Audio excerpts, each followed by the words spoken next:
मोक्ष जो होता है ये होता है मुक्ति, जिसको कहते हैं कि परम पिता परमात्मा के पास चले गए और वापिस संसार में ना आना, इसका नाम मोक्ष संज्ञा दी जाती है। और मोक्ष भाई दो स्थितियों में होता है, ठीक है ना। मोक्ष कहते हैं मुक्ति को, कि इस संसार के जन्म और मृत्यु के बंधन से छूट जाना। जन्म और मृत्यु का बंधन जब छूटेगा, जब आपने एक छोटा सा उदाहरण देता हूँ, जितने संत महात्मा होते हैं ना, चाहे पौराणिक चाहे आर्य समाज चाहे कोई भी कितना किसी भी संप्रदाय संगठन का महात्मा होगा, जो सही महात्मा होता है वो जैसे जैसे उसको ज्ञान होता जाता वैसे वैसे वो पहली बात तो घर को छोड़ना चाहता है, फिर परिवार को छोड़ना चाहता है, फिर अपने समाज को छोड़ना चाहता है और जंगल में जाना चाहता है। जंगल में क्यों जा रहा है भाई?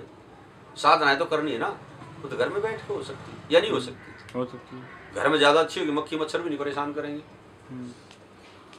बढ़िया भोजन मिलेगा, ज्यादा भक्ति हो सकती है। किंतु जंगल में क्यों भागता है?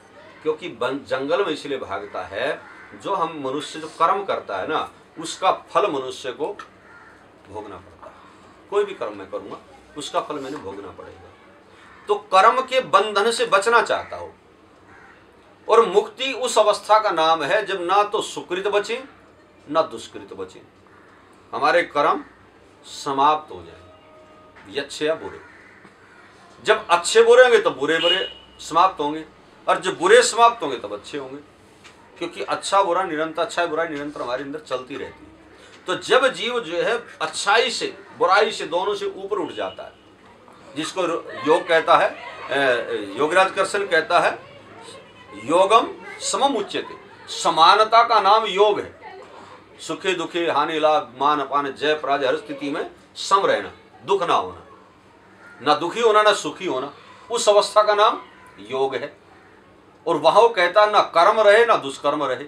कर्महीन जब जीव हो जाता है तब वो मुक्ति की ओर प्राप्त होता है। मुक्ति प्राप्त करने के लिए एक जन्म नहीं, बहुत सारे जन्म जो है लगाने पड़ते हैं। इस जन्म में मैं अच्छे कर्म करूंगा, अगले जन्म में किसी अच्छे परिवार में पैदा होऊंगा, संस्कारवान परिवार में पैदा होऊंगा, उसमें मुझे बचपन से संस्कार अच्छे मिल जाएंगे।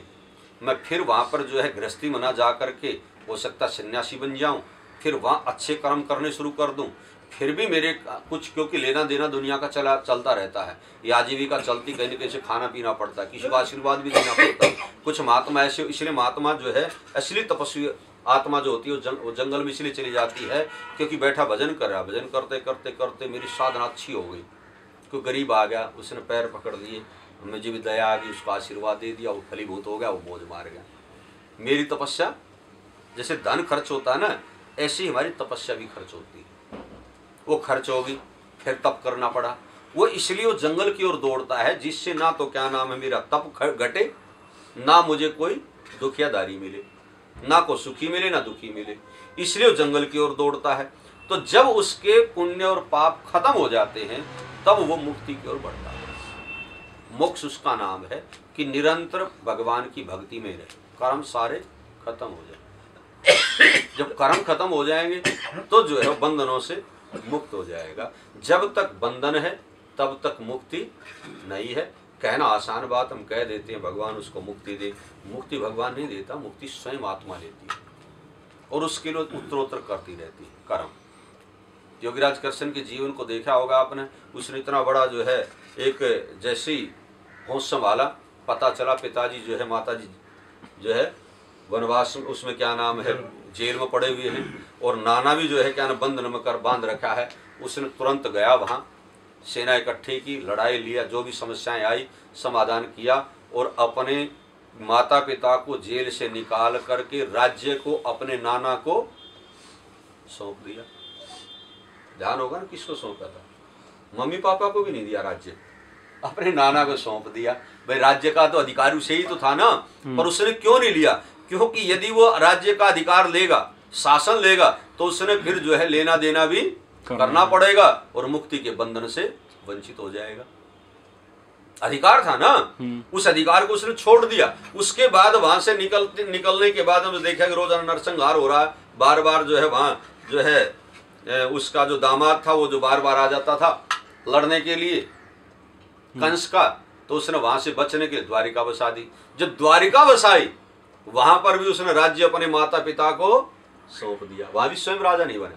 क्यों नहीं बना? जबकि अधिकार तो उसे था। जवान बच्चा तो चाहता नहीं कि सारे अधिकार मम्मी पापा के मेरे पास आ जाए। जैसे बड़ा होता आदमी में अहंकार आ जाता है कि सारे अधिकार मेरे पास आए, मैंने अपने खुद निर्णय लूं। आजकल तो छोटे छोटे बच्चे अपना निर्णय लेने लग जाते। उसने भावी निर्णय नहीं लिया, उसने अपने माता पिता को सौंप दिया। फिर महाभारत करवाया और जीत किसके हाथ से है? सब जानते हैं, कृष्ण के हाथ से जीत हुई है। तो खुद ही राजा क्यों नहीं बन गया? फिर पांडवों को देख के खिसक गया। मतलब स्वयं किसी भी काम का कारण नहीं बना। यदि कारण बनेगा तो उसका फिर रिजल्ट लेने के लिए आना पड़ेगा।